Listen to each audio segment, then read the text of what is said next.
عبداللہ بھٹی کا سوال ہے، اگر انسان کی تقدیر لکھ دی گئی ہے تو جزا سزا کیوں ہے؟ جی، جو اللہ رب العالمین نے لکھا ہے نا، وہ وہی لکھا ہے جو ہم نے کرنا تھا، وہ اللہ رب العالمین کو پتا تھا۔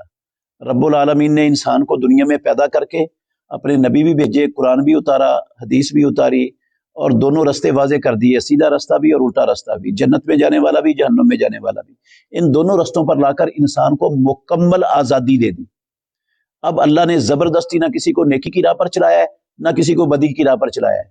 اگر اللہ چلانا چاہتا تو چلا سکتا تھا، لیکن یہ اللہ کا قانون نہیں ہے، اس نے مکمل آزادی دے دی۔ اب انسان نے اس آزادی سے فائدہ اٹھا کر اچھے کام کرنے تھے یا برے کام کرنے تھے، وہ اللہ کو پتا تھا۔ جو اس نے کرنا تھا اپنی آزادی سے فائدہ اٹھا کر، وہ لکھا ہے اللہ نے جو انسان نے کرنا تھا، تو جزا سزا اسی کی ملے گی جو یہ کرے گا۔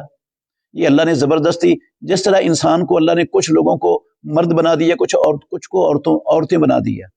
اب یہ اللہ کی اپنا اختیار ہے، اس میں بندے کا کوئی اختیار نہیں ہے مرد بننے کا یا عورت بننے کا۔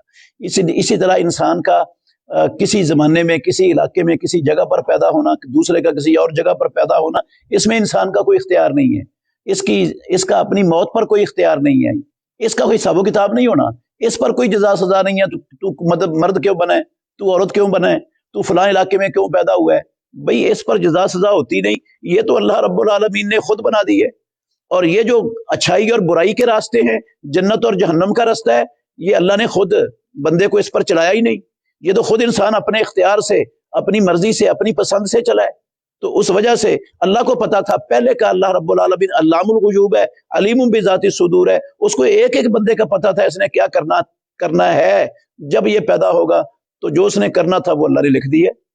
یہ بالکل ایسے ہی ہے جیسے ایک ٹیچر اپنی کلاس کو پڑھاتا ہے، چند لڑکے نالائق ہیں اس کی کلاس میں، وہ اپنی ڈائری پر لکھ لیتا ہے کہ یہ لڑکے امتحان میں فیل ہو جائیں گے۔ وہ امتحان ہوتا ہے، رزلٹ آتا ہے تو وہ سارے لڑکے فیل ہوتے ہیں۔ آپ دیانتداری سے بتائیں وہ اس لیے فیل ہوئے ہیں کہ استاد نے پہلے اپنی ڈائری میں ان کا نام لکھا تھا، یا وہ اپنی بد محنتی کی وجہ سے فیل ہوئے ہیں؟ استاد نے تو اپنے علم کی، اس کا علم تھا کہ یہ ایسے لڑکے پاس نہیں ہوتے، اس نے اپنے علم سے لکھ دیا، اور فیل وہ اپنی محنت نہ کرنے کی وجہ سے، ہڈ حرامی کی وجہ سے، جو ہے نا ہوم ورک نہ کرنے کی وجہ سے فیل ہوئے ہیں۔ تو اسی طرح جو انسان غلط راہ پر چلا ہے، اللہ نے اس کو زبردستی کوئی نہیں چلایا، وہ اپنی مرضی سے چلا ہے، اس لیے اس کا حساب ہونا ہے، اس کو جزا سزا بھی ہونی ہے۔